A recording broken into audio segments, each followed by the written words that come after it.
Outreach Israel News, March 2024. Why are people giving up on Israel? Since the start of the Israel-Hamas conflict on 7 October 2023, there have been a great number of things happening, both geopolitically and spiritually, theologically. While the ultimate cause of warfare is the fall of humankind and the introduction of sin, and the ultimate solution is salvation in Yeshua the Messiah and his reign over planet Earth as the Prince of Peace, we still have to sort through matters in the present. For those of us within today's Messianic movement, this mainly involves how our Messianic mission of Jewish outreach, evangelism, Israel solidarity, and standing against anti-Semitism is being affected by current events. While there are aspects of this which involve Arab extremism, there are also aspects of this which concern claiming followers of Israel's Messiah who are, in various ways, giving up on Israel and the Jewish people. Over the past half dozen months or so, it is doubtless that many striking thoughts and legitimate fears have arisen in each of us. Certainly, within the Jewish community, memories of the Holocaust and the credo of never again have been invoked. Many Messianic Jewish believers I have encountered are deeply worried that the world at large is getting ready to come against them, and that they are in mortal danger. Other Messianic Jewish believers I know recognize this as a time to stand for the truth of the God of Israel, acknowledging him as our supreme protector. Still, many others are declaring forth important end-time prophetic words from the scriptures, especially in view of protesters violently screaming, "From the river to the sea, Palestine will be free."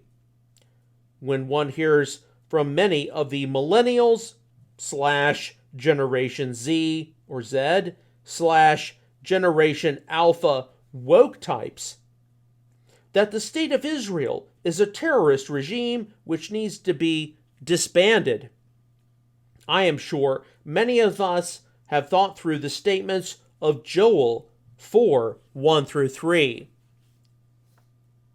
For behold, in those days and at that time, when I restore the fortunes of Judah and Jerusalem, I will gather all the nations and bring them down to the valley of Jehoshaphat. Then I will enter into judgment with them there on behalf of my people and my inheritance, Israel, whom they have scattered among the nations, and they have divided up my land. They have also cast lots for my people, traded a boy for a harlot, and sold a girl for wine that they may drink. Joel 4:1-3, New American Standard. We have probably also thought about the thoughts offered by Zechariah 12:2-3. Behold, I am going to make Jerusalem a cup that causes reeling to all the peoples round. And when the siege is against Jerusalem, it will also be against Judah. It will come about in that day that I will make Jerusalem a heavy stone for all the peoples. All who lift it will be severely injured, and all the nations of the earth will be gathered against it. Zechariah 12:2-3, New American Standard. While none of us wants to speak presumptuously regarding timetables, the anti-Israel and anti-Zionist propaganda machine on social media is intense. if you are not paying attention to how many people, some of whom you would least expect, are just giving up on Israel, then you need to be informed of how the walls have indeed started closing in. For certain, today's Messianic community is being given a major wake-up call to return back to the original Messianic mission and to make any appropriate adjustments as huge leaps are being taken toward the ultimate return of Yeshua. Why are many evangelical Christians giving up on Israel? In response to the terrorist attacks and kidnappings of 7 October 2023, there has been a great worldwide public support for Israel, not just from religious communities, but even from those who are secular. At the same time, though, major world cities have also seen, perhaps, a much larger open and public support for the Palestinian cause. While there have been a great number of evangelical Christians stand up in support of Israel and the Jewish people as God's chosen, it cannot go unnoticed how if this were the 1980s, 1990s, or even 2000s, there would have been a much, much higher proportion of Christian support offered for Israel. Why is this the case? Polling data frequently suggests that support for the state of Israel is highest among baby boomers, and then it steadily decreases from Generation X to Millennials to Generation Z or Generation Z, with Generation Alpha having the highest amount of support for the Palestinians. That there is a huge generational divide, particularly among those who were reared on electronic devices, cannot be overlooked. But the generational divide among conservative evangelicals in their 60s and 70s versus millennials in their 30s and 40s and Generation Z or Generation Z in their 20s was not solely affected by the tools of the information age. There were specific things which took place, mainly around the turn of the millennium, which have negatively contributed to much of what is happening now in the mid-2020s. The loss of support for Israel among younger people has taken place because of religious factors. A huge amount of the customary evangelical Christian support for Israel during the past 70 years or so has not necessarily been rooted in a genuine desire on the part of Christians to want to acknowledge past anti-Semitic mistakes, learn from some of the great virtues of Judaism and Jewish approaches to the Tanakh, or Old Testament, and in wanting to appreciate the contributions of the Jewish people. A huge amount of the customary evangelical Christian support for Israel has been rooted within a dispensational framework of reading the Bible, and in particular, how there must be an established Jewish presence in the Holy Land prior to the return of the Messiah. A dispensational theology holds that God has two groups of elect, Israel and the church. Because of the widespread Jewish rejection of Jesus as Messiah, God's program for Israel is temporarily on hold. God's current program for the church will conclude following the pre-tribulation rapture to heaven. And following the pre-tribulation rapture, the 70th week of Daniel 9:27 will begin. God will then fully resume his program with Israel. Much of this kind of support for Israel was spurred on within the second half of the 20th century, first by dispensational scholars such as John Walvoord or Dwight Pentecost, and then later by popular dispensational figures such as Hal Lindsey and Tim LaHaye. Has dispensational support for Israel been something genuinely based in the Tanakh promises to the descendants of Abraham, Isaac, and Jacob, or instead rooted in accelerating the fulfillment of Bible prophecy? In the 1980s or 1990s, was Christian support for Israel something based more in wanting to stand against anti-Semitism and prevent another Holocaust, or instead wanting to see mechanisms put in place to build the third temple and facilitate the arrival of the tribulation period, and with it, the pre-tribulation rapture escape of Christians to heaven? My Christian peers from high school and college, from the late 1990s to the early 2000s, were largely raised on the dispensational, pre-tribulation rapture culture, most epitomized by the Left Behind series of novels. Around the turn of the millennium, and in no small part exacerbated by the 6,000-year doctrine, it was expected that the rapture and tribulation period were imminently forthcoming. All of us should be able to remember the huge amount of prophecy forecasting which took place around the year 2000, Y2K, and even the launch of the Euro. Many were expecting world events to line up and for the classic dispensational pre-tribulation rapture and tribulation scenario to begin.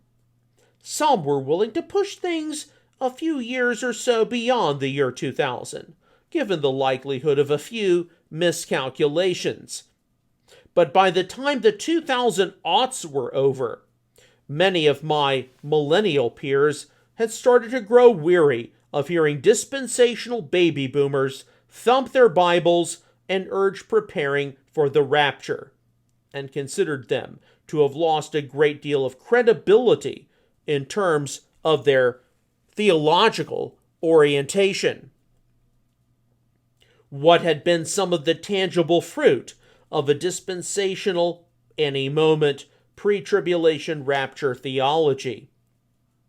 2009 saw the release of Surprised by Hope by N.T. Wright, which, while mainly concerned about how death and afterlife matters are to affect current living on planet Earth, directly challenged many of the negative effects of a dispensational theology.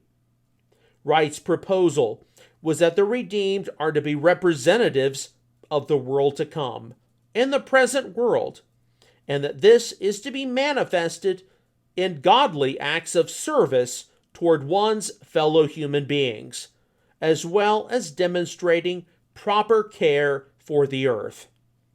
Many dispensationalists, in stark contrast, and believing in an any moment pre-tribulation rapture, had instead been seen to encourage various Christians to amass great debts, not be concerned about unimpeded industry and destruction of the environment, and sometimes not care too much about the needs of disenfranchised social groups. The rapture is going to happen, and so none of it really matters. Along with this, whether actually intended by dispensationalists or not, has been the idea that since the state of Israel is to be a major player in the last days, that it cannot be criticized or condemned in any way. The state of Israel has to exist, and it is permitted to survive by any means necessary, because the rapture is going to happen.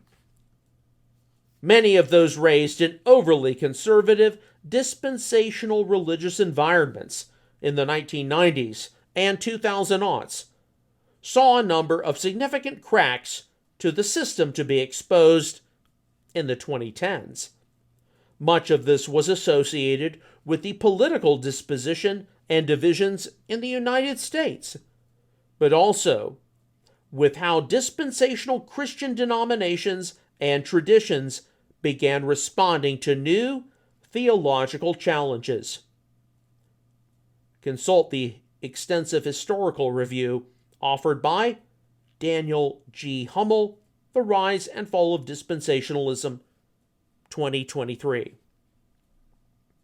And, whether we like to admit it or not, a great deal of the rise of the modern Messianic Jewish movement has been intertwined with dispensationalism, because there needs to be some kind of a Messianic Jewish legacy around after the rapture.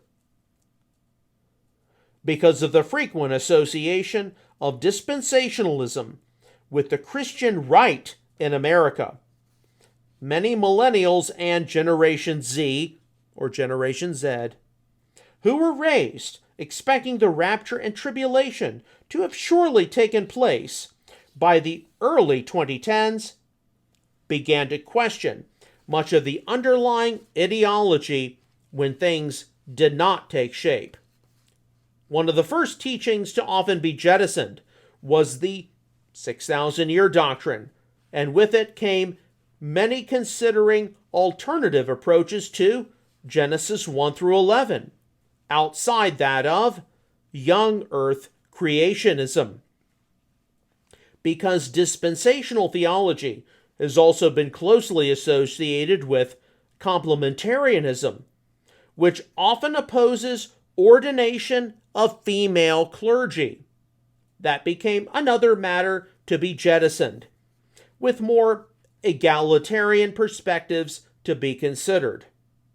Yet, opening one's horizons in these two areas would hardly constitute someone going liberal, because of the plenitude of non-dispensational evangelicals of the center-right, who believe in more open approaches to Genesis 1 through 11 and co-leadership of males and females.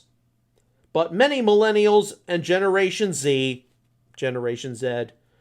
were seen to go much, much further toward the far left. Throughout the 2010s, as a great number of dispensational, pre-tribulation rapture teachers started to age, pass away, but most especially their expectations did not materialize. Many millennials and Generation Z, began to reevaluate dispensational eschatology. Many recognizing some of the escapist ideology of an any moment pre-tribulation rapture, coupled with how the original disciples of Yeshua, who walked with him, were never spared physical harm, abandoned pre-tribulationism for a post-tribulational or pre-wrath gathering of the holy ones / saints into the clouds. This meant that believers should expect to go through the future tribulation, but they still remained theologically conservative, pro-Israel, and affirmed a future millennial kingdom with the Messiah reigning from Jerusalem. Others, especially seeing ongoing conflict in the Middle East, left a premillennial Israel-centered eschatology altogether, seeing that the rapture and tribulation had not taken place, and how for many centuries of church history, postmillennial or amillennial eschatology had been the norm. Why were dispensationalists to at all be trusted? Perhaps dispensationalists and their unbridled support for the state of Israel have been misguided. For centuries of church history, the norm had been that God was finished with Israel and the Jewish people, and the church was the new Israel.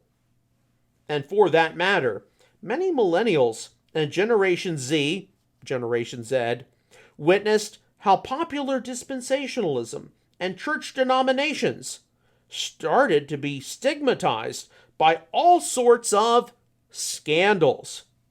How many pre-tribulation rapture televangelists were only interested in getting rich off of the end times and not too concerned about real issues of spirituality. It has now been since the start of the 2020s that matters have begun to radically change because of the perception that dispensational Christians, the main bulk of Christian Zionists and supporters of Israel, are only interested in accelerating the end times. These people seemingly do not care that much about the billions of people on planet Earth who are hurting, starving, homeless, oppressed, and persecuted for their lifestyle. All that dispensationalists can offer is a pre-tribulation rapture, which is now not going to happen. Dispensationalists permit Israel to do whatever it wants to do. They seldom care about the Arabs. Along with that, a majority of millennials in Generation Z, Generation Z, think conservative dispensationalists care very little about the major questions raised by movements such as Black Lives Matter, LGBTQ plus rights, and reproductive rights. A majority of millennials and Generation Z, Generation Z, perceive of conservative dispensational Christians as being tired out, discredited, close-minded, and rigid old men whose time is well past them. Their pre-tribulation rapture did not come when it was supposed to, and they were probably wrong about Israel and the Jewish people playing a role in prophecy. Some of what has taken place over the past 3 decades or so, 1990s to the 2020s, is not that pleasant to review. It is the conflux of a dispensational, pro-Israel theology which widely anticipated a pre-tribulation rapture which was believed to have happened by now, a dispensational theology which was close-minded and hyper-conservative in a few areas where it did not need to be. Along with this, many of those raised in a dispensational, pro-Israel theology, largely for the sake of the end times, have grown tired of it and have often gravitated toward progressive Christianity, wokeism, ex-evangelical, and the like. A few of those on the Christian left do want the state of Israel to enter into a conclusion. But most on the Christian left instead recognize that some kind of two-state solution with the Palestinians is more logical. The point is that among millennials, Generation Z, Generation Z, and emerging Generation Alpha, Israel has lost a huge amount of support. And much of this can indeed be placed squarely at the feet of dispensational theology, which did not bother to think too long-term.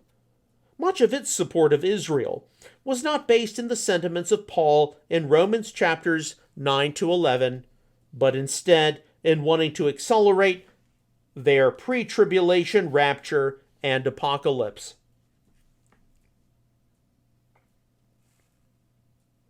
What do the non-Jewish Torah movements think? The non-Jewish Torah movements, ranging in scope from the independent Hebrew or Hebraic roots movement to the one law, one Torah sub-movement to now pronomian Christianity, are going to be found at the exact opposite end of the spectrum to wokeism, ex-evangelical, and those going through some kind of deconstruction. The people of the various non-Jewish Torah movements tend to make a very strong point to say that they are a part of the Commonwealth of Israel, Ephesians 2:11 through 13, grafted in as wild olive branches to the olive tree of Israel, Romans 11:16 through 18, members of the Israel of God, Galatians 6:16. Some of these people adhere to a two-house teaching of Judah and Ephraim, believing that the vast majority of the non-Jewish people being drawn into things of Torah are descendants of the 10 lost tribes. Some of these people might be seen instead to believe in an enlarged kingdom realm of Israel model, based in Amos 9:11 and 12, and Acts 15:15 through 18. But one of the major aspects of the non-Jewish Torah movements is that their ecclesiology tends to strongly focus on Israel, whatever that is, in some way. What is the approach one might encounter among the non-Jewish Torah movements regarding matters of the modern state of Israel, Zionism, Judaism, and even Jewish tradition and culture? Things tend to be all over the board. More frequently than not, though, non-Jewish people in the various Torah movements will be seen to strongly, if not abrasively, claim that they are just Israel, without any real qualifications as to what this involves. More often, though, when such persons claim to be Israel, they often intend some association with the Gentiles are joint heirs and fellow members of the same body and co-heirs of the promise in Messiah Yeshua through the good news. Ephesians 3:6, Tree of Life version.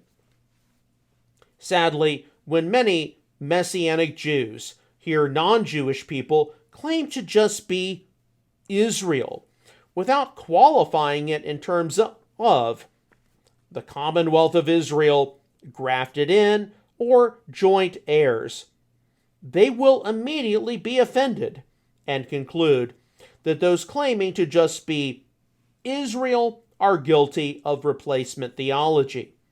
And sadly, to many of those in the non-Jewish Torah movements, their being grafted in as wild branches can actually mean that there is little or no place for the natural branches.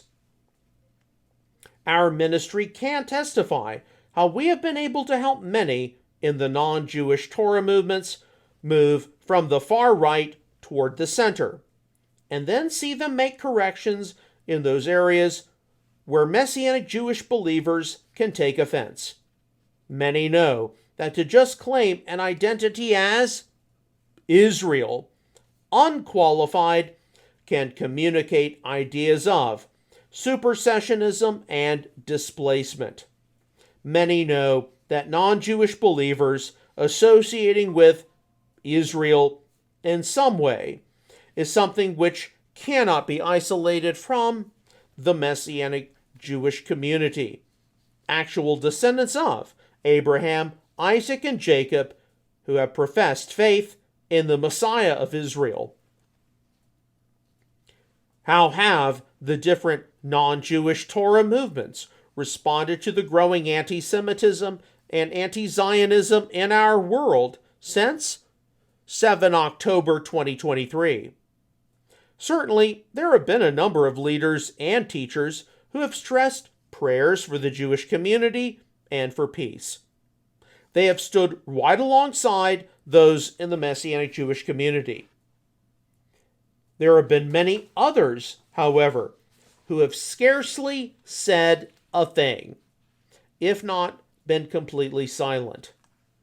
What is this to mean? What does it profit a non-Jewish person and claiming to be a part of the Commonwealth of Israel or grafted in when they are unwilling to, perhaps, publicly stand with the Jewish community in a significant time of need. While it is true that there have been divisions and schisms and equality issues between Jewish and non-Jewish believers in the Messianic movement for many years, this is a time to put petty differences aside.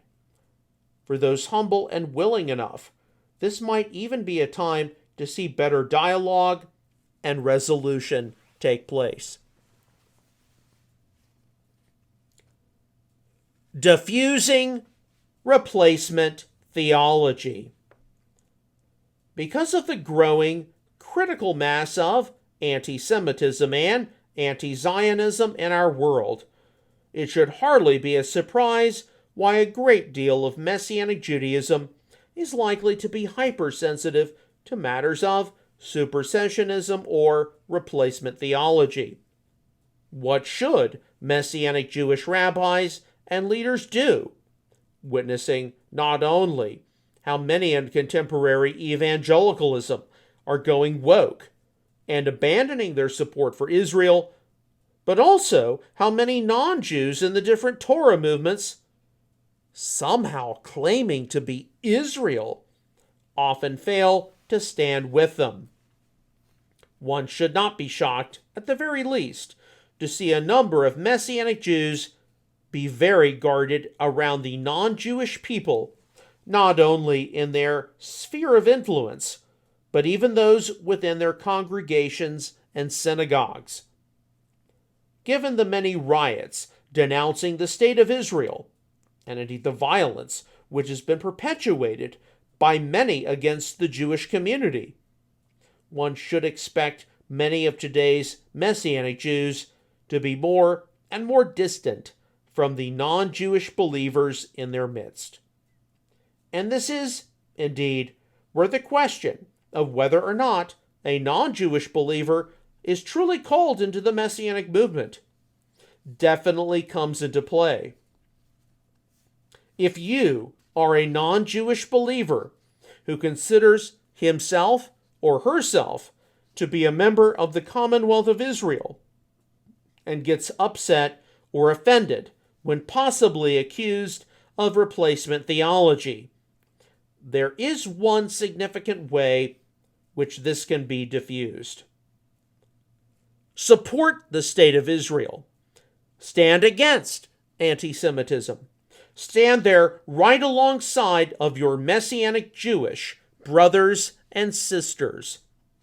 Recognize the importance of the Messianic movement to the end-time plan of God.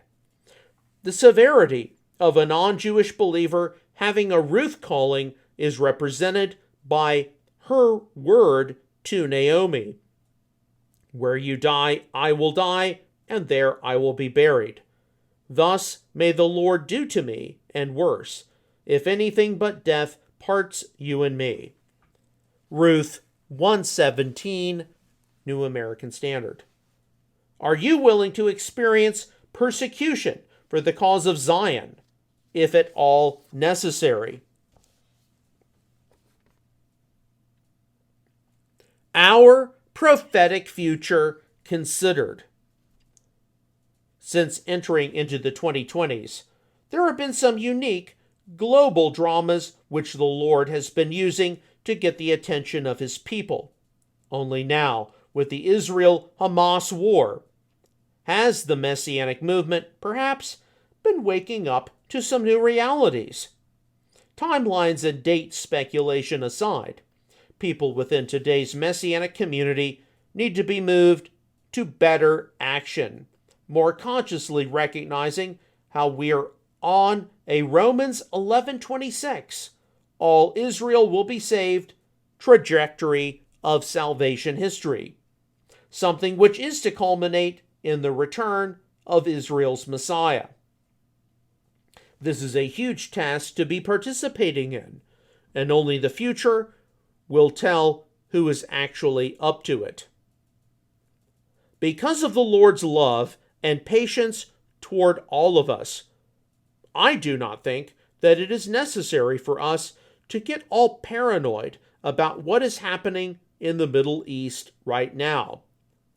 I do think it is necessary, though, for us to each review our own lives and how much or how little we're engaged in the affairs of the kingdom. We need to recognize how people who are just going on with matters as though they will never be altered could be swept away. Matthew 24, 36-41.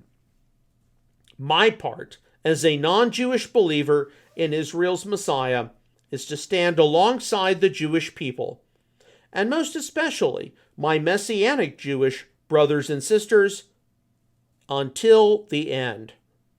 Our ministry, Outreach Israel, and Messianic Apologetics has a major burden of helping to facilitate stability as things get increasingly more complicated. We will have to help people navigate the severe challenges against biblical faith brought on by the prophesied apostasy. 2 Thessalonians 2:3. The questions and matters which today's Messianic Jewish believers, widely in the diaspora, are going to have to sort through will be immense. Many Messianic Jews are going to have to legitimately consider the question of Aliyah to the Holy Land. A wide number of Messianic Jewish believers have already become Israeli citizens, with various others attempting to do so, but then returning to the United States for various reasons, yet having an internal struggle about it. Circumstances of the future may indeed see many diaspora Messianic Jews return home to Eretz Yisrael. Throughout a great deal of religious history, it has been observed how theology is often produced in an environment of conflict. The Messianic movement has frequently called itself the end-time move of God. We can only conclude that its true destiny and purpose will actually be known as we edge closer and closer to the Messiah's return. It is not the purpose which some want, instead desiring various accolades and human recognition, but being the main faith community involved in the final days leading up to the second coming is a purpose which will have eternal consequences.